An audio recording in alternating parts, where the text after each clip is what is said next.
സുഹൃത്തുക്കളെ, ഇത് വളരെ മനോഹരമായ ഒരു ചടങ്ങാണ്. ഫെബ്രുവരി മാസത്തിൽ നടക്കാൻ പോകുന്ന 25ാം വാർഷികത്തിൻ്റെ പ്രഖ്യാപനം. ശരിക്കും ആ വാർഷികം അന്നാണ്ട് നടത്തിയാൽ മതി. പക്ഷേ എന്തെങ്കിലുമൊക്കെ പേരിൽ ഓരോ പരിപാടികൾ ഉണ്ടാക്കുക എന്നത് നമ്മുടെ ഒരു രീതിയാണ്. അപ്പോൾ 25ാം വാർഷികം വരുന്നു എന്ന ഒരു പ്രഖ്യാപനം ഇപ്പോൾ നടത്തിയാൽ ആളുകളെ സംബന്ധിച്ചിടത്തോളം അത് മനസ്സിൽ ഉറച്ചു നിൽക്കും. മാത്രമല്ല, ആ ദിവസം ഇതിനു വേണ്ടി നമുക്ക് കുറിച്ച് വെക്കുകയും ചെയ്യാം. വിദ്യാഭ്യാസ സ്ഥാപനങ്ങളുടെ മഹത്വം, ആ സ്ഥാപനങ്ങളിൽ പഠിച്ചിറങ്ങിയ കുട്ടികളുടെ ഭാവിയുമായി ബന്ധപ്പെട്ടതാണ്. എന്തു പഠിക്കണം എന്നതിന് മനുഷ്യോപകാരപ്രദമായ കാര്യങ്ങൾ പഠിക്കണം എന്നാണ് നമുക്ക് പറയാനുള്ളത്. നബി സല്ലല്ലാഹു അലൈഹി വസല്ലമ ഓരോ പ്രഭാതത്തിലും ജീവിതം തുടങ്ങുമ്പോൾ പ്രാർത്ഥിക്കുന്ന പല പ്രാർത്ഥനകളുമുണ്ട്. അതിൽ ഒരു പ്രാർത്ഥന അള്ളാഹുവിനോട് പറയുന്നത്, ആവശ്യപ്പെടുന്നത്, അല്ലാഹുമ്മ ഇന്നി അസ്അലുക ഇൽമൻ നാഫിഅ, അള്ളാഹുവേ എനിക്ക് ഉപകാരപ്പെടുന്ന ഇൽമ്, വിജ്ഞാനം നൽകണമേ. വ റിസ്ഖൻ ത്വയ്യിബ, നല്ല ആഹാരം നൽകണമേ. വ അമലൻ മുതഖബ്ബല, സ്വീകരിക്കപ്പെടുന്ന പ്രവർത്തികൾ ചെയ്യാനുള്ള അനുഗ്രഹം ചൊരിയണമേ. അപ്പോൾ ഒരു ജീവിതം തുടങ്ങുകയാണ്. ഏതാണ്ട് മരിച്ച ശേഷം വീണ്ടും ജീവിതത്തിലേക്ക് പ്രവേശിക്കുകയാണ്. ആ സമയത്തുള്ള പ്രാർത്ഥനയിൽ നബി സല്ലല്ലാഹു അലൈഹി വസല്ലമ വിജ്ഞാനത്തെ ഉൾപ്പെടുത്തി എന്നതാണ്. ഇൽമുൻ നാഫിഅ. ഒരു മനുഷ്യൻ മരിച്ചു കഴിഞ്ഞാൽ അവൻ ഉപകാരപ്പെടുന്ന അവശേഷിക്കുന്ന 3 കാര്യങ്ങൾ പറഞ്ഞപ്പോൾ, സദഖത്തുൻ ജാരിയ, ഔ ഇൽമുൻ യുന്തഫഉ ബിഹി, ഔ വലദുൻ സാലിഹുൻ യദ്ഉ ലഹു. ജാരിയായ സദഖ, നിരന്തരം നിലനിൽക്കുന്ന ദാനധർമ്മങ്ങൾ, ഉപകാരപ്പെടുന്ന വിജ്ഞാനം, മരണപ്പെട്ട ആൾക്ക് വേണ്ടി പ്രാർത്ഥിക്കുന്ന നല്ല മക്കൾ, ഇതൊക്കെ തന്നെയാണ് ഏറ്റവും പ്രധാനം എന്ന് നമുക്ക് മനസ്സിലാക്കാം.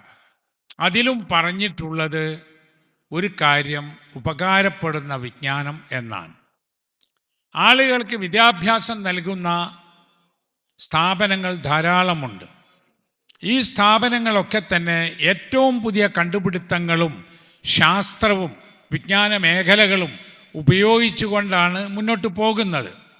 അതുകൊണ്ട് തന്നെ വിജ്ഞാന രംഗത്ത് വിസ്ഫോടനമുണ്ടാകുന്നു എന്ന് പറയാറുണ്ട്. വിജ്ഞാന വിസ്ഫോടനം.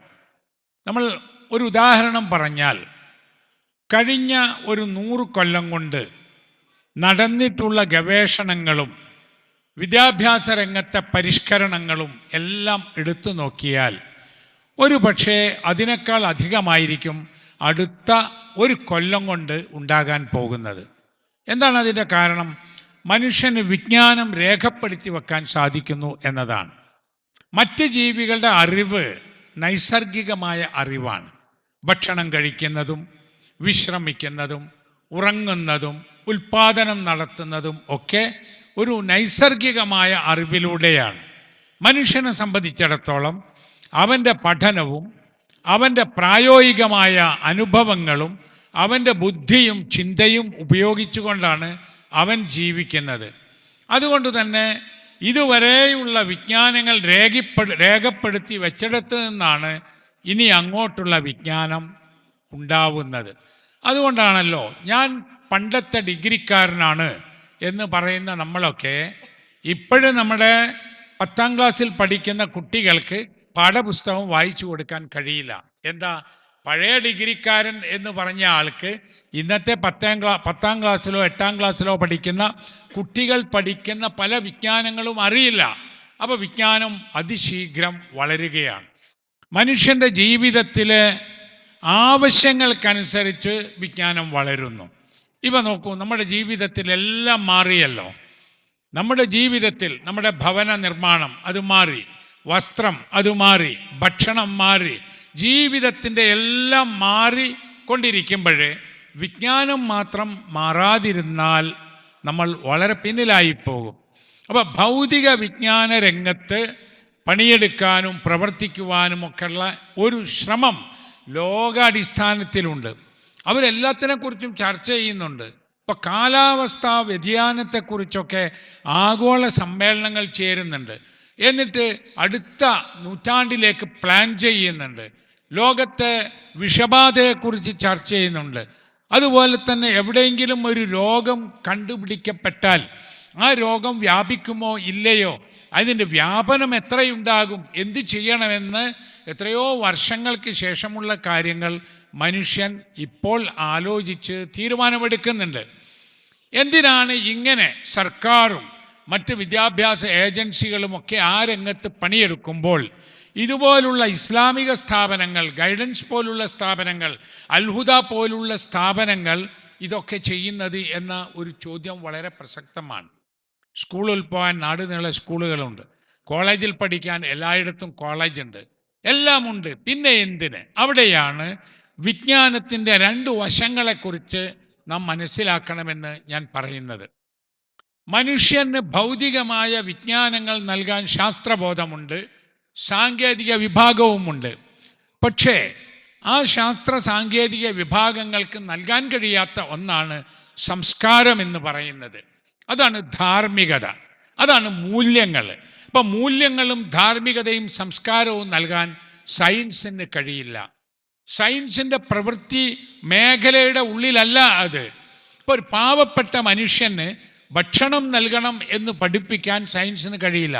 ഭക്ഷണം കഴിച്ചാലുള്ള ഗുണങ്ങൾ, ഭക്ഷണം കഴിച്ചില്ലെങ്കിലുള്ള പ്രയാസങ്ങൾ, അതൊക്കെ സയൻസ് പറഞ്ഞു തരും.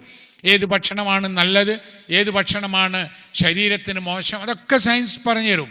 പക്ഷേ വിശക്കുന്നവന് ഭക്ഷണം നൽകണം, ദാഹിക്കുന്നവന് വെള്ളം നൽകണം എന്ന് പറയാൻ സയൻസിൽ യാതൊരു അടിസ്ഥാനവുമില്ല. നാട്ടിൽ കഷ്ടപ്പെടുന്ന ആളുകളുണ്ട്. കഷ്ടപ്പെടുന്ന ആളുകളുടെ കഷ്ടപ്പാടുകൾ തീർക്കാൻ മനുഷ്യന് ബാധ്യതയുണ്ട് എന്ന് പഠിപ്പിക്കുവാൻ ഭൗതിക ശാസ്ത്രത്തിന് കഴിയില്ല. കാരണം ഭൗതിക ശാസ്ത്രത്തിൻ്റെ മേഖലയ്ക്ക് അപ്പുറത്തുള്ളതാണത്. ഈ അടുത്ത് ഒരു നാസ്തിക സമ്മേളനത്തിൽ നാസ്തികന്മാരുടെ നേതാവിനോട് സദസ്സിൽ നിന്നൊരാൾ ചോദിച്ചു, മനുഷ്യർക്കിടയിൽ നന്മകൾ നിലനിർത്താൻ നാസ്തിക വിഭാഗത്തിന് എന്ന് പറഞ്ഞാൽ ദൈവനിഷേധികളായ മതനിഷേധികളായ ആളുകൾക്ക് എന്ത് നിർദ്ദേശം നൽകാൻ കഴിയും? എന്നിട്ട് അദ്ദേഹം ഒരു ചോദ്യം ചോദിച്ചു.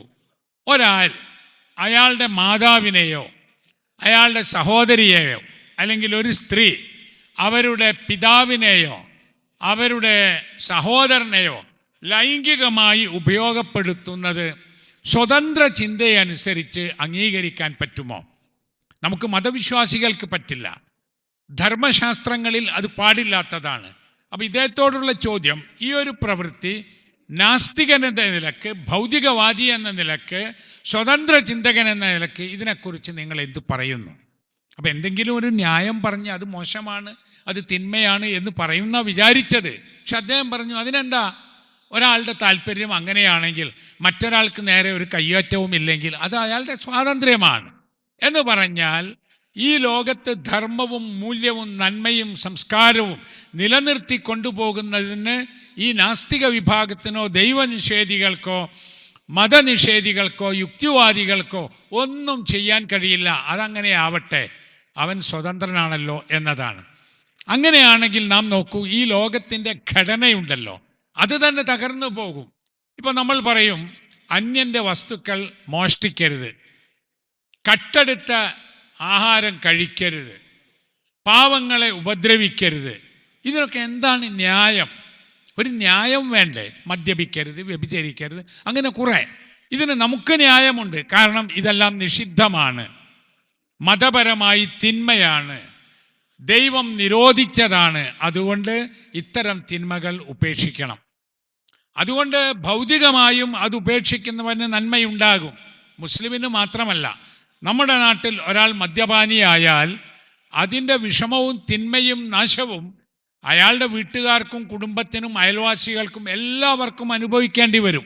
അതുപോലെ തന്നെ നമ്മുടെ വീട്ടിൽ ഒരാൾ നല്ലവനായിത്തീർന്നാൽ, മനുഷ്യ സ്നേഹിയായിത്തീർന്നാൽ അതിൻ്റെ നന്മ ആ വീട്ടുകാർക്കും അയൽവാസികൾക്കും നാട്ടുകാർക്കും ഒക്കെ ഉപകാരപ്പെടും. അപ്പോൾ നന്മ തിന്മകൾ വേർതിരിച്ചറിയുവാനും മനുഷ്യനെ നന്മയിൽ വളർത്തുവാനും ആവശ്യമായ വിജ്ഞാനം, അതാണ് ഇൽമുൻ നാഫിഅ്. അത് നൽകുക എന്നതാണ് നമ്മുടെ ഈ അൽഹുദ സ്ഥാപനങ്ങളുടെ ഉദ്ദേശം.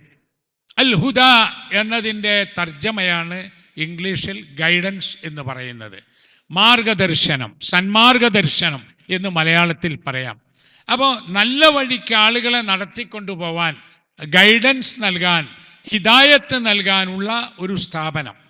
ഒരു പ്രദേശത്തെ സംബന്ധിച്ചിടത്തോളം ഇത്തരത്തിലുള്ള ഒരു സ്ഥാപനം അവിടെ ഒരു കെടാവിളക്ക് പോലെ ഉയർന്നു നിൽക്കും.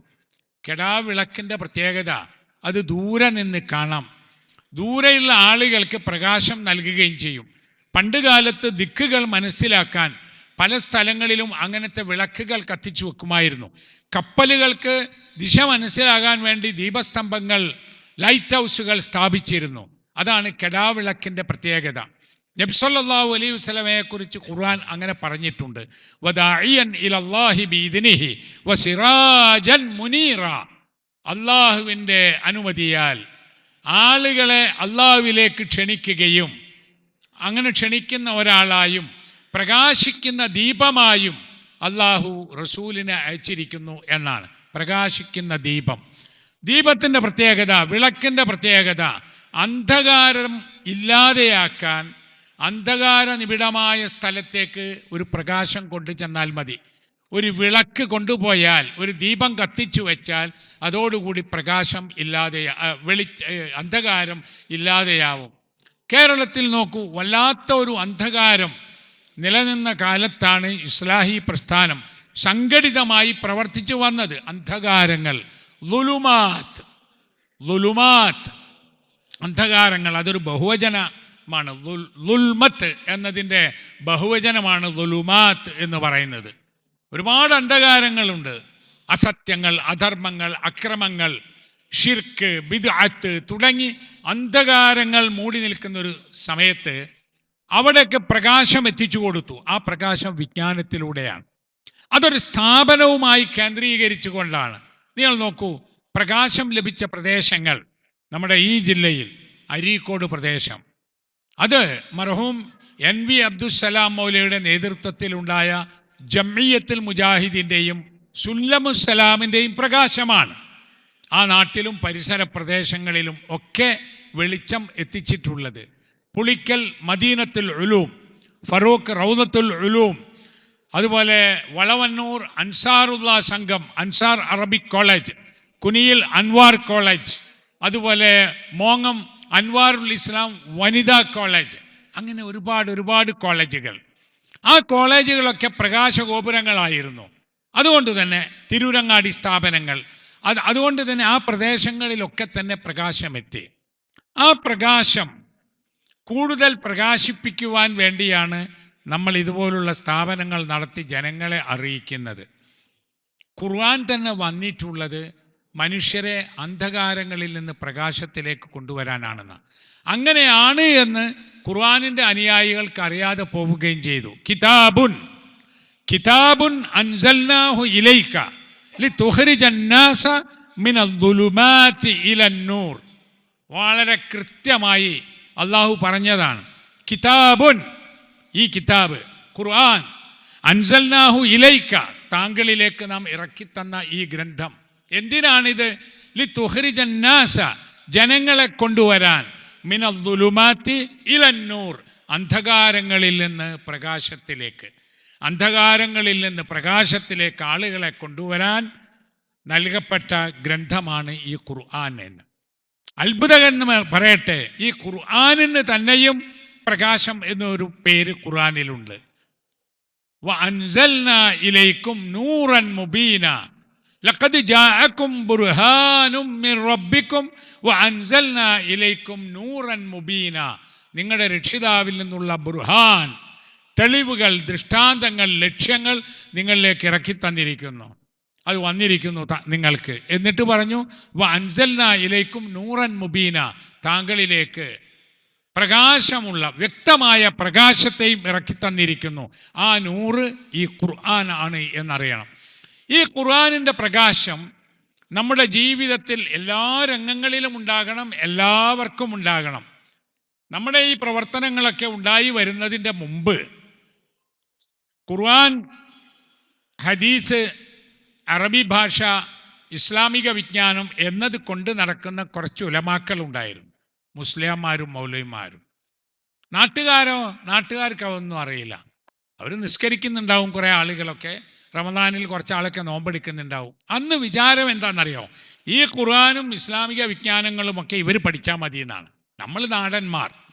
പിന്നെ എന്തുണ്ടായി? കുറച്ചൊക്കെ പുരുഷന്മാർ ഇത് പഠിച്ചു തുടങ്ങി, എഴുത്തും വായനയും ഖുർആൻ ഓതലും ഒക്കെ. അപ്പോഴും നമുക്കും നമ്മുടെ സ്ത്രീകൾക്കും തോന്നിയിട്ടുള്ളത് ഇത് ഞങ്ങൾ പഠിക്കേണ്ടതില്ല എന്നാണ്. അതൊക്കെ ആണുങ്ങൾ പഠിക്കുന്നുണ്ടല്ലോ, മൗലവിമാർ പറഞ്ഞു കൊടുക്കുന്നുണ്ട്, അത്ര മതി എന്നാണ്. പക്ഷേ ഇത് പഠിച്ചപ്പോഴാണ് ആളുകൾക്ക് മനസ്സിലായത്, അല്ല, ഇത് നമ്മളെല്ലാവരും പഠിക്കേണ്ടതാണ്, ഇത് പുരുഷന്മാരും സ്ത്രീകളും പഠിക്കേണ്ടതാണ്, സാധാരണക്കാരും പണ്ഡിതന്മാരും അറിയേണ്ടതാണ്. അങ്ങനെയുള്ള ഒരു സർവതല സ്പർശിയായ എല്ലാ വിജ്ഞാനങ്ങളും ഉൾക്കൊള്ളുന്ന മഹത്തായ ഒരു ഗ്രന്ഥമാണ് ഇത് എന്ന് മനസ്സിലായത് ഈ ഖുർആൻ സാർവത്രികമാക്കുന്ന പ്രസ്ഥാനങ്ങളും സംഘങ്ങളും കേന്ദ്രങ്ങളും സ്ഥാപനങ്ങളും ഉണ്ടായപ്പോഴാണ്. ഇത്രയൊക്കെ നമ്മൾ പണിയെടുത്തിട്ടും പഠിപ്പിച്ചിട്ടും പ്രചരിപ്പിച്ചിട്ടും പറഞ്ഞു കൊടുത്തിട്ടും അത് ഇപ്പോഴും ആളുകൾക്ക് മനസ്സിലായില്ല എന്നത് നമ്മെ അത്ഭുതപ്പെടുത്തുന്ന ഒരു കാര്യമാണ്.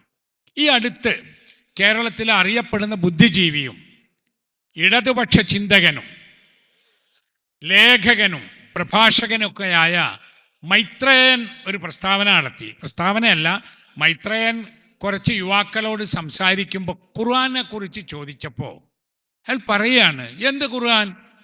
മനുഷ്യന് ഉപകാരപ്പെടുന്ന എന്തെങ്കിലും ഒരു സംഗതി ഖുർആനിലുണ്ടോ എന്ന്. എനിക്കത് കേട്ടപ്പോൾ അത്ഭുതം തോന്നി. മനുഷ്യൻ ഉപകാരപ്പെടുന്ന എന്തെങ്കിലും ഒന്ന് ഈ ഖുർആനിലുണ്ടോ? ആ ചോദ്യം അദ്ദേഹം ചോദിച്ചത് അദ്ദേഹം ഖുർആൻ വായിക്കാത്തത് കൊണ്ടാവും. ഖുർആനിൻ്റെ പരിഭാഷകൾ ഇന്ന് ലോക ഭാഷകളിലെല്ലാം ലഭ്യമാണ്, മലയാളത്തിലും ലഭ്യമാണ്.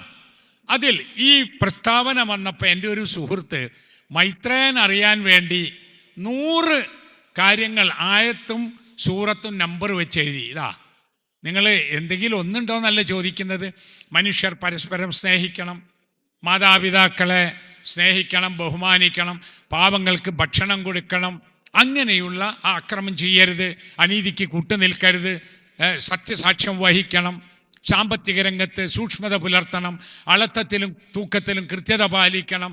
ഇങ്ങനെയുള്ള 100 ആയത്തുകളുടെ സാരാംശം നമ്പറിട്ട് പ്രചരിപ്പിക്കുകയുണ്ടായി. എനിക്കും കിട്ടി, ഞാൻ നോക്കിയത്, ഞാൻ ചെക്ക് ചെയ്തു. അപ്പം 100 ഇനി എത്രയോ ആയത്തുകൾ നമുക്ക് കാണാൻ കഴിയും. പക്ഷെ ആലോചിച്ച് നോക്കൂ, അറിയപ്പെടുന്ന ഒരു ബുദ്ധിജീവിയും ചിന്തകനും, അദ്ദേഹം ഫാസിസ്റ്റുകൾക്കെതിരിൽ സംസാരിക്കുന്ന ആളാണ്. എന്നിട്ട് പോലും അദ്ദേഹത്തിന് ഖുർആനിൽ എന്തെങ്കിലും, ഇപ്പം അദ്ദേഹം പറഞ്ഞത് നിന്നെപ്പോലെ നിൻ്റെ അയൽക്കാരനെയും സ്നേഹിക്കുക എന്ന് ബൈബിൾ പറഞ്ഞ പോലെ എന്തെങ്കിലും ഉപകാരപ്പെട്ട ഒന്ന് ഖുർആനിൽ ഉണ്ടോ എന്നാണ്. ഖുർആനിൽ അതിനേക്കാൾ ഏറെയുണ്ട് എന്ന് നമുക്ക് മനസ്സിലാക്കാൻ സാധിക്കും. എന്താണ് ചെലവഴിക്കേണ്ടത് എന്ന് അവർ ചോദിക്കുന്നു. യസ്അലൂനക മാദാ യുൻഫിഖൂൻ, മറുപടി എന്താ? ഖുലിൽ അഫ്വ, മിച്ചമുള്ളത് ദാനം ചെയ്യുക. അത് ശതമാനവും കണക്കൊന്നുമല്ല. ഒരാളെ സംബന്ധിച്ചിടത്തോളം അയാളുടെ അത്യാവശ്യം കഴിച്ചു ബാക്കിയുള്ളതിൽ നിന്ന് നൽകണം എന്ന് ഖുർആൻ പറയുന്നു. എന്നിട്ട് അങ്ങനെ ഖുർആൻ പറഞ്ഞിട്ടുണ്ട് എന്നത് മനസ്സിലായില്ലല്ലോ എന്നത് ഒരു സങ്കടമാണ്. ഇന്ന് നമുക്ക് കാണാൻ കഴിയുന്ന ഒരു കാര്യം, ഈ ലോകത്ത് ഇസ്ലാമിക വിരുദ്ധമായ പ്രവർത്തനങ്ങൾ ധാരാളമായി നടക്കുന്നു. ഇസ്ലാമിനെ വിമർശിക്കുന്നവർ, ഖുർആൻ അക്രമത്തെ പ്രോത്സാഹിപ്പിക്കുന്നു എന്ന് പറയുന്നവർ, പ്രവാചകൻ മുഹമ്മദ് നബി തിരുമേനി സല്ലല്ലാഹു അലൈഹി വസല്ലമ ഭീകരനായിരുന്നു എന്ന് ചിത്രീകരിക്കുന്നവർ, ആ പ്രവാചകനെ ഒരു പെൺപിടുത്തക്കാരനും ഒരു കൊള്ളക്കാരനുമായി ചിത്രീകരിക്കുന്നവർ, അങ്ങനെ പലരുമുണ്ട്. അതിൽ യുക്തിവാദികളുണ്ട്, അതിൽ ദൈവനിഷേധികളുണ്ട്, അതിൽ ഫാഷിസ്റ്റുകളുണ്ട്, അതിൽ മുസ്ലിങ്ങളായി ജനിച്ചു വളർന്ന ശേഷം ഇസ്ലാം ഉപേക്ഷിച്ചു പോയ എക്സ് മുസ്ലിങ്ങളുണ്ട്, പലരുമുണ്ട്. ഒരത്ഭുതം എന്താണെന്നറിയാം? ഇവരെല്ലാവരും കൂടി ഒറ്റക്കും ചിലപ്പോൾ കൂട്ടമായും ആക്രമിക്കുന്നത് ഇസ്ലാമിനെയാണ്. ഇസ്ലാം വിട്ട ആളുകൾ മറ്റു മതങ്ങളിൽ നിന്ന് വിട്ടവരുണ്ട്. ഹിന്ദു മതം ഉപേക്ഷിച്ചവർ, ക്രിസ്തു മതം ഉപേക്ഷിച്ചവർ, സിഖ് മതം ഉപേക്ഷിച്ചവർ, മതത്തിൽ പണ്ടേ താല്പര്യമില്ലാത്തവരൊക്കെ ഉണ്ട്. എന്നാലും എല്ലാവർക്കും വിമർശിക്കാനുള്ളത് ഇസ്ലാമിനെ. അതെന്തുകൊണ്ടാണ് എന്ന് നമ്മൾ ആലോചിക്കണം. എന്തായിരിക്കും അതിൻ്റെ കാരണം? അതിൻ്റെ കാരണം എന്താണെന്നറിയോ? മതം കൃത്യമായി അനുഷ്ഠിക്കുന്ന ആളുകൾ മുസ്ലിങ്ങളാണ് എന്നതാണ്. ഓരോ ദിവസവും 24 മണിക്കൂറും ഉണർന്നിരിക്കുന്ന സമയത്തൊക്കെ മതത്തിൻ്റെതായ ഒരു ഉൾപ്രേരണയിൽ ജീവിക്കുന്നവരാണ് മുസ്ലിങ്ങൾ. എപ്പോഴെങ്കിലും ചില ആരാധനകളോ ചില അനുഷ്ഠാനങ്ങളോ മാത്രമല്ല. മറ്റൊന്ന്, ഇസ്ലാം ബുദ്ധിയോട് സംസാരിക്കുന്നു, ചിന്തയോട് സംസാരിക്കുന്നു. ഇസ്ലാമിൻ്റെ കാര്യങ്ങൾ ബുദ്ധിപരമാണ് എന്ന് മനുഷ്യർക്ക് മനസ്സിലാകുന്നു. അതുകൊണ്ട് അത് ആളുകൾ സ്വീകരിക്കുന്നു. ഒരു ഡച്ച് പാർലമെന്റ് അംഗം 2 വർഷം മുമ്പ് ഇസ്ലാം സ്വീകരിച്ചത് അദ്ദേഹം പറഞ്ഞു, ഞാൻ പറയാറുള്ളത് ഇതൊരു പഴഞ്ചൻ ആദർശമാണ്. പള്ളിമിനാരങ്ങൾ തീവ്രവാദത്തിൻ്റെ കേന്ദ്രങ്ങളാണ്. ഇസ്ലാം മനുഷ്യനെ ബാധിച്ച വിഷമാണ് എന്നൊക്കെ ഞാൻ പറഞ്ഞുകൊണ്ടിരുന്നു. ജുറോം അദ്ദേഹം പറയാണ്, പിന്നെ ഞാൻ ഇസ്ലാമിനെതിരിൽ എന്തെങ്കിലുമൊക്കെ എഴുതാനും പറയാനും വേണ്ടി ഖുർആൻ വായിച്ചു പഠിച്ചു, നബിയുടെ ഉപദേശങ്ങൾ വായിച്ചു പഠിച്ചു. അങ്ങനെ വായിച്ച് എനിക്കത് സ്വീകരിക്കേണ്ടി വന്നു എന്നാണ്. എതിർക്കാൻ വേണ്ടി പഠിച്ചതാണ്, പക്ഷേ അതിൻ്റെ വക്താവ് ആയിത്തീരേണ്ടി വന്നു. കാരണം എന്താ? അത്രയും ഹൃദ്യമാണ്, ആകർഷകമാണ്, മനുഷ്യോപകാരപ്രദമാണ്. ഈ കാലത്ത് നമ്മൾ അൽഹുദയൊക്കെ ഈ ഗൈഡൻസ് ഒക്കെ പ്ലാൻ ചെയ്യേണ്ട ഒരു കാര്യം, നമ്മുടെ പ്രസ്ഥാനം പ്രത്യേകിച്ച് അതിലെ ISM, MSM, MGM students wing ഒക്കെ എന്താണെന്നറിയോ? എന്നും പറഞ്ഞുകൊണ്ടിരുന്നാൽ, കേൾപ്പിച്ചുകൊണ്ടിരുന്നാൽ സംശയം ഉണ്ടാവും. നമ്മൾക്കൊക്കെ സംശയം ഉണ്ടാവും. ഇസ്ലാമിൽ അതില്ലേ, ഇസ്ലാമിൽ ഇതില്ലേ, പ്രവാചകൻ അങ്ങനെ ചെയ്തില്ലേ എന്ന് പറഞ്ഞുകൊണ്ട് അത് ആളുകളെ വിളിച്ചുകൂട്ടി ഇങ്ങനെ കുറേ സാമ്പിൾ പറയുമ്പോൾ സംശയം വന്നു. അങ്ങനെ സംശയത്തിലായ ആളുകളെ പിന്നെ ബന്ധപ്പെടുകയും ക്ഷണിച്ചു വരുത്തുകയും വലിയ സമ്മേളനങ്ങൾ നടത്തുകയും ചെയ്ത് അതിൻ്റെ ആൾക്കാരാക്കി മാറ്റും. അപ്പം എന്തു വേണം? സംശയമുള്ള ആളുകൾക്ക് സംശയം തീർത്തു കൊടുക്കണം. നമുക്ക് യാതൊരു മടിയുമില്ല, ആരുടെ മുൻപിലും തല കുനിക്കേണ്ടതില്ല. കാരണം എന്താണെന്നറിയോ? ഇസ്ലാം അള്ളാഹു നൽകിയ നിയമങ്ങളാണ്, അത് മനുഷ്യോപകാരപ്രദമാണ്. വലില്ലാഹിൽ ഇസ്സത്തു വലി റസൂലിഹി വലിൽ മുഅ്മിനീൻ, അള്ളാഹുവിനും റസൂലിനും മുഅ്മിനീങ്ങൾക്കുമാണ് ഇസ്സത്ത് എന്ന് പറഞ്ഞാൽ നാം ലജ്ജിച്ച് തല താഴ്ത്തേണ്ട ഒന്നുമില്ല. ഇസ്ലാം സ്ത്രീ വിരുദ്ധമല്ലേ എന്ന് ചോദിച്ചാൽ സ്ത്രീകൾ മറുപടി പറയും ഇപ്പോഴേ, അല്ല, സ്ത്രീ വിരുദ്ധമല്ല. സ്ത്രീകൾക്ക് സുരക്ഷയുണ്ട് ഇസ്ലാമിൽ, സ്ത്രീകൾക്ക് നന്മയുണ്ട് ഇസ്ലാമിൽ, സ്ത്രീകൾക്ക് ഇസ്ലാമികമായ മര്യാദകൾ പാലിച്ചുകൊണ്ട് എത്രയും ഉയരാം. ഇപ്പം ഇന്നും ഇന്നലെയൊക്കെ വീണ്ടും വന്നിട്ടുണ്ട്. മലപ്പുറം ജില്ലയിലെ ഒരു കുട്ടി പൈലറ്റായി വീണ്ടും ഉപരിപഠനത്തിന് മഹാരാഷ്ട്രയിലേക്ക് പോയി. ഉയരട്ടെ എന്നാണ് എല്ലാവരും അതിന് ആശംസിക്കുന്നത്. അതിലും ഉയരട്ടെ എന്നാണ് സ്ത്രീകളെ സംബന്ധിച്ചിടത്തോളം നമുക്ക് പറയാനുള്ളത്. സ്ത്രീകൾക്ക് സുരക്ഷയും സമാധാനവും സ്വസ്ഥതയും ഉള്ള ജീവിതമാണോ യുക്തിവാദികൾ നൽകുന്നത്? ഇപ്പോൾ വിവാഹത്തിന് എല്ലാ ധർമ്മശാസ്ത്രങ്ങളും മതങ്ങളും പ്രേരണ നൽകുന്നു. വിവാഹം ചെയ്യണം. വിവാഹം എന്ന് പറയുന്നത് സ്ത്രീയും പുരുഷനും തമ്മിലാവണം. അവിടെ തന്നെ ഈ ഭൗതികവാദികൾ അതിൻ്റെ കടക്ക് കത്തിവെച്ചു. എന്നിട്ട് ഹോമോസെക്ഷുവാലിറ്റി എന്ന പുതിയ ഒരു ആശയം പോലെ സ്വവർഗരതി അത് പ്രചരിപ്പിച്ചു. സ്വവർഗരതിക്കെതിരെ നിയമങ്ങൾ ഉണ്ടായിരുന്നു, ആ നിയമങ്ങൾ എടുത്തു കളഞ്ഞു. ഇപ്പം പറയുന്ന മനുഷ്യരുടെ സ്വാതന്ത്ര്യമാണ്, ആണുമായും പെണ്ണുമായും ലൈംഗികമായി ബന്ധപ്പെട്ട് ജീവിക്കാം എന്ന്. അത് അങ്ങനെ പോയി നിയമപരമായി വിവാഹം ചെയ്യാമെന്ന് നമ്മുടെ കോഴിക്കോട് ജില്ലയിലും തൃശ്ശൂരോ എറണാകുളമോ മറ്റോ ജില്ലയിലുമുള്ള 2 പെൺകുട്ടികൾ, അവർ ഗൾഫ് രാജ്യത്തായിരുന്നു. ആ 2 പെൺകുട്ടികൾ ഇഷ്ടപ്പെട്ട് അവർ കമിതാക്കളായി അവസാനം വിവാഹം നടത്തിയപ്പോൾ കുടുംബങ്ങൾ അവരെ ഉപദേശിച്ചു, ഇങ്ങനെയല്ല മക്കളെ വേണ്ടത്, ആണും പെണ്ണും തമ്മിലാണ് വിവാഹം ചെയ്യേണ്ടത്, സൗഹൃദം, ഫ്രണ്ട്ഷിപ്പ് ഒക്കെ. പക്ഷേ അവർക്ക് വിവാഹം ചെയ്യണം തോന്നി, വിവാഹം ചെയ്തു. അതിന് നിയമം അവർക്ക് അനുകൂലമാണ്, പോലീസ് അവർക്ക് അനുകൂലമാണ്, മീഡിയ മുഴുവൻ അനുകൂലമാണ്. വലിയ വലിയ പത്രങ്ങളുടെയും മാഗസിനുകളുടെയും ഒക്കെ പുറംചട്ട ഈ കുട്ടികളുടെ എന്ന് പറഞ്ഞാൽ ഇവർ വലിയ പുരോഗമനവാദികളാണ് എന്ന നിലക്ക് ചിത്രം കൊടുത്തുകൊണ്ടാണ് പ്രസിദ്ധീകരിച്ചത്. എന്താണ് ഉണ്ടാവുന്നത്? ഇത് പ്രകൃതിപരമാണോ? അല്ലല്ലോ. പ്രകൃതിപരം എന്ന് പറയുന്നത് വമിൻ ആയാതിഹി അൻ ഖലഖ ലക്കും മിൻ അൻഫുസിക്കും അസ്വാജൻ ലിതസ്കുനു ഇലൈഹ, മനുഷ്യന് മനസമാധാനം കിട്ടുന്നതിന് വേണ്ടി നിങ്ങൾക്ക് നിങ്ങളിൽ നിന്ന് ഇണകളെ സൃഷ്ടിച്ചു തന്നു എന്നതാണ്. വഖലഖ്നാക്കും അസ്വാജ, അതാണ് പ്രകൃതിപരം. അസ്വാജായി, ഇണയായി, തുണയായി ജീവിക്കുവാനുള്ള പ്രകൃതിപരമായ ഒരവസ്ഥ. അതിന് ചോദ്യം ചെയ്തു. ഇപ്പം പറയുന്നത് വിവാഹം തന്നെ വേണ്ട എന്നാണ്. വിവാഹം തന്നെ വേണ്ട. പിന്നെ മനുഷ്യൻ്റെ ജൈവശാസ്ത്രപരമായ വൈകാരികമായ ആവശ്യങ്ങൾ എങ്ങനെ നിർവഹിക്കും? അതിനവർ പറയുന്നത്, അതിനെന്തിനാ വിവാഹം?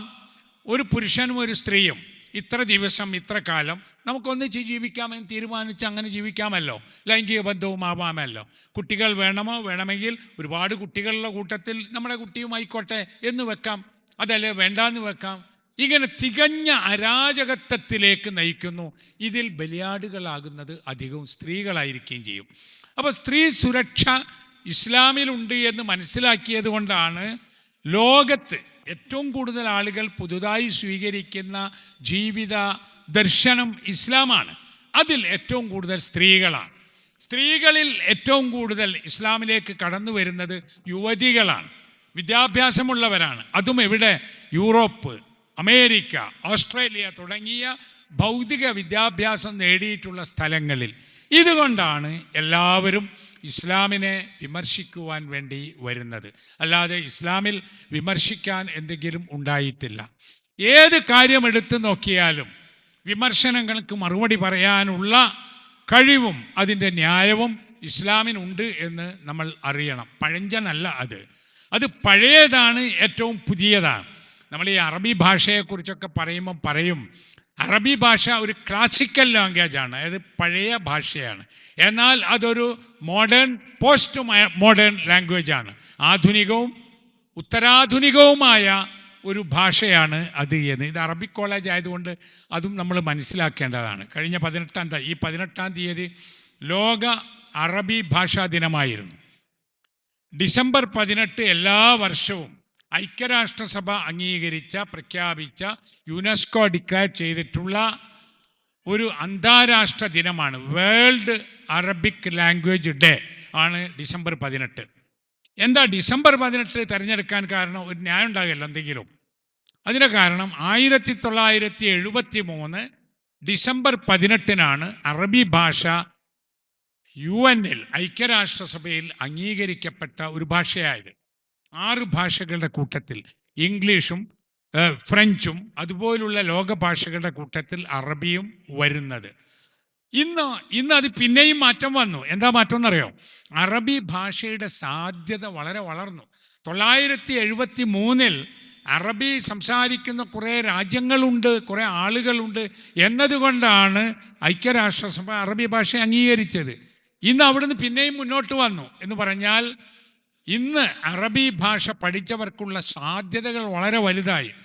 22 രാഷ്ട്രങ്ങളുണ്ട് അറബ് ലീഗ് എന്ന ഒരു കൂട്ടായ്മയിൽ. അതിൻ്റെ ഒരു എംബസി ഡൽഹിയിലുണ്ട്. ലോകത്ത് 30 രാജ്യങ്ങളിൽ അറബ് ലീഗ് എംബസിയുണ്ട്. ഈ 22 രാഷ്ട്രങ്ങൾക്ക് പുറമെ 10ഓളം രാജ്യങ്ങളിൽ ഔദ്യോഗിക ഭാഷ തന്നെയാണ് അറബി. ഏതാണ്ട് 30-ലധികം രാജ്യങ്ങൾ. ഈ പ്രദേശങ്ങളിൽ മാത്രം 47 കോടിയിലധികം ആളുകൾ, 470 മില്യൺ ജനങ്ങൾ അറബി സംസാരിക്കുന്നവരാണ്. ഏതാണ്ട് അത്ര തന്നെ ആളുകൾ അറബി രാജ്യങ്ങളല്ലാത്ത ഇപ്പോൾ നമ്മുടെ India, Pakistan, Bangladesh, Malaysia, Indonesia തുടങ്ങിയ രാജ്യങ്ങളിൽ, അഫ്ഗാനിസ്ഥാനൊക്കെയായി അറബി അറിയുന്നവരുണ്ട്. നമ്മളെ മാതിരിയൊക്കെയുള്ള ആളുകളുണ്ട്. അപ്പോൾ ഏതാണ്ട് ഒരു 90-100 കോടി ആളുകൾ കൈകാര്യം ചെയ്യുന്ന ഒരു ഭാഷ എന്ന നിലക്ക് ഇതിൻ്റെ വിസ്തൃതി വളർന്നു.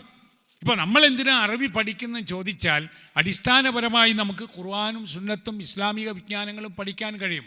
അതോടൊപ്പം ലോകത്ത് വളർന്നുകൊണ്ടിരിക്കുന്ന അറബി സാഹിത്യം അറിയാൻ കഴിയും. അത് ഗദ്യവും പദ്യവും നാടകവും ആ രംഗത്തുള്ള എല്ലാം അറബി ഭാഷയിൽ ലഭ്യമാണ്. പിന്നെ ലോക സാഹിത്യങ്ങളൊക്കെ അറബിയിലേക്ക് വന്നു. ഇപ്പം ഗാന്ധിജിയുടെയും നെഹ്റുവിൻ്റെയും ടാഗോറിൻ്റെയും സരോജിനി നായിഡുവിൻ്റെയും ഒക്കെ ലേഖനങ്ങളും ഗ്രന്ഥങ്ങളും ഇന്ന് അറബിയിലുണ്ട്. മഹാഭാരതവും അതുപോലെ രാമായണവും പഞ്ചതന്ത്ര കഥകളുമൊക്കെ അറബിയിൽ ലഭ്യമാണ്. ഇപ്പം നമ്മുടെ പ്രധാനമന്ത്രി ഈ കഴിഞ്ഞ ആഴ്ച കുവൈത്തിലോ മറ്റോ കുവൈത്തിൽ പോയപ്പോൾ അവിടുത്തെ രാജാവ് അല്ല ബഹ്റൈനിലോ കുവൈത്തിലെ അവിടുത്തെ രാജാവ് പ്രധാനമന്ത്രിക്ക് കൊടുത്തത് അറബിയിലുള്ള രാമായണമാണ് ഒരു ഹദിയ നൽകിയിട്ടുള്ളത്. അതുപോലെ തന്നെ നമുക്കറിയാം ഇപ്പോൾ എം ടിയുടെ കാലം എന്ന നോവൽ, എം ടി സുഖമില്ലാതെ കിടക്കുകയാണ്, അദ്ദേഹത്തിന് ആരോഗ്യം തിരിച്ചു കിട്ടുകയും കൂടുതൽ സാഹിത്യ പ്രവർത്തനം നടത്താൻ സാധിക്കുകയും ചെയ്യുമാറാവട്ടെ. അദ്ദേഹത്തിൻ്റെ കാലം എന്ന നോവൽ, ബി എം സുഹറയുടെ മൊഴി എന്ന കഥ, ബഷീറിൻ്റെ കൃതികൾ, അതുപോലെ ബെന്യാമിൻ്റെ ആടുജീവിതം, എന്തെല്ലാം മലയാള സാഹിത്യങ്ങൾ അറബിയിലേക്ക് പോയി. അറബിയിലേത് ഇപ്പോൾ തകഴിയുടെ ചെമ്മീൻ മലയാളത്തിൽ വന്നു. അതുപോലെ എത്ര താഹ ഹുസൈൻ്റെ പാതിരാക്കുയിലിൻ്റെ രാഗം, ദ്വാഉൽ കർവാൻ, അത് മലയാളത്തിലുണ്ട്. വീണപ്പൂവ് കുമാരനാശാൻ്റെ അത് അസ്സഹ്റത്തു സാഖിത്ത എന്ന പേരിൽ അറബിയിലുണ്ട്. ഇതൊക്കെ മലയാളി പണ്ഡിതന്മാരും അറേബ്യൻ പണ്ഡിതന്മാരും ചെയ്തിട്ടുള്ള സേവനങ്ങളാണ്. ദൈവദശകം എന്ന ശ്രീ നാരായണ ഗുരുവിൻ്റെ കവിതയുണ്ട്, കുറച്ച് വാക്കുകളെ ഉള്ളൂ. അത് ലോക ഭാഷകളിലേക്ക് വിവർത്തനം ചെയ്തതിൽ അറബിയിൽ അതുണ്ട്. യു എയിലെ വലിയ ഒരു അറബി സാഹിത്യകാരൻ ഷിഹാബ് അൽ ഖാനം അത് അറബിയിലേക്ക് ട്രാൻസ്ലേറ്റ് ചെയ്തിട്ടുണ്ട്. അപ്പോൾ സാഹിത്യം പഠിക്കുന്ന കുട്ടികൾക്ക് അറബി ഭാഷ എന്നും ചൈതന്യമുള്ള ജീവനുള്ളൊരു ഭാഷയാണ്. പിന്നെ നമ്മൾ പഠിക്കുന്നത് കുറേയൊക്കെ പണിയിട്ടാനാണ്. ജോലി കിട്ടാൻ വേണ്ടിയുള്ള പഠനത്തിന് ഏറ്റവും പ്രൊഫഷണൽ കോഴ്സ് എന്ന് പറയാവുന്നതാണ് അറബിക് കോളേജിലെ സിലബസും പരീക്ഷയും കോഴ്സും. കാരണം നമ്മൾ എനി ഡിഗ്രി എന്ന് പറയാവുന്ന വിധമാണ് BA അഫ്ദൽ ഉലമ കോഴ്സ്. എനി ഡിഗ്രി എന്ന് പറഞ്ഞാൽ PGക്ക് പോകാം, B.Edന് പോകാം, എല്ലാ തുടർ പഠനത്തിനും ഇത് പറ്റും. ഡിഗ്രി മതിയാവുന്ന ഏത് ഒരു കോഴ്സിനും അതിന് പറ്റിയതുമാണ്. അങ്ങനെ വരുമ്പോൾ ഇത് പഠിക്കുന്ന കുട്ടികൾക്കുള്ള തൊഴിൽ സാധ്യത ഇന്ന് നമ്മുടെ നാട്ടിലും അറബ് ലോകത്തും വളരെ വലുതാണ്. മുമ്പൊക്കെ അറേബ്യയിൽ നമ്മളെ ആളുകൾ പണിക്ക് പോവുക, ഒന്നും പഠിക്കാതെ പോകും, അറബിയും പഠിക്കാതെ പോകും. അവിടെ എത്തിയാൽ നമുക്ക് എന്താ ജോലി കിട്ടുക? കടയിൽ സാധനം എടുത്തു കൊടുക്കാൻ, ഓഫീസിലെ മേശ തുടയ്ക്കാൻ, അല്ലെങ്കിൽ ഗേറ്റിൻ്റെ വാതിൽ തുറന്നു കൊടുക്കാൻ, ഇതൊക്കെ അപ്പോൾ കിട്ടുക. എന്നാൽ നമ്മൾ മനസ്സിലാക്കണം, അമേരിക്കയിൽ നിന്നും യൂറോപ്പിൽ നിന്നും ഓസ്ട്രേലിയയിൽ നിന്നും ജപ്പാനിൽ നിന്നും കൊറിയയിൽ നിന്നൊക്കെ വരുന്ന ആളുകൾ ചെറിയ ഷോർട്ട് ടേം കോഴ്സ് അറബി പഠിക്കും, 6 മാസത്തെ ഒരു കോഴ്സൊക്കെ. എന്നിട്ട് അവരാണ് ഈ നമ്മുടെ ആളുകളുടെ മുദീറായി ഡയറക്ടറായി ഇരുന്ന് ജോലി ചെയ്യുന്നത്. നമ്മുടെ ആളുകൾക്ക് 1000 റിയാലോ ദിർഹമോ ശമ്പളം കിട്ടുമ്പോൾ മറ്റേ ആൾക്ക് 5000-വും 10000-വും ആയിരിക്കും കിട്ടുക. അപ്പോൾ അത്രയും തൊഴിൽ സാധ്യത എല്ലാ മേഖലയിലും, വിദ്യാഭ്യാസ രംഗത്ത്, പത്രമാസിക രംഗത്ത്, ഹോസ്പിറ്റലുകൾ, വൈദ്യശാസ്ത്രം, ചികിത്സാ രംഗത്ത്, അതുപോലെ ഈ പെട്രോളിയം കമ്പനികൾ, മൾട്ടിനാഷണൽ കമ്പനികൾ, അതുപോലെ വിനോദസഞ്ചാരം, ട്രാവൽ ആൻഡ് ടൂറിസം, എല്ലാ രംഗത്തും ധാരാളം തൊഴിൽ സാധ്യതകൾ അറബി അറിയുന്നവർക്കുണ്ട്. ഇപ്പോഴും ഇവിടെ തന്നെ നമ്മുടെ നാട്ടിൽ പലപ്പോഴും അറബ് രാജ്യത്തു നിന്ന് ആളുകൾ നാട് കാണാൻ വരുമ്പോൾ, ചികിത്സക്ക് വരുമ്പോൾ അവർ പറയും അറബി അറിയുന്ന ഒരു ഡ്രൈവറെ വെക്കണം എന്ന് പറയും.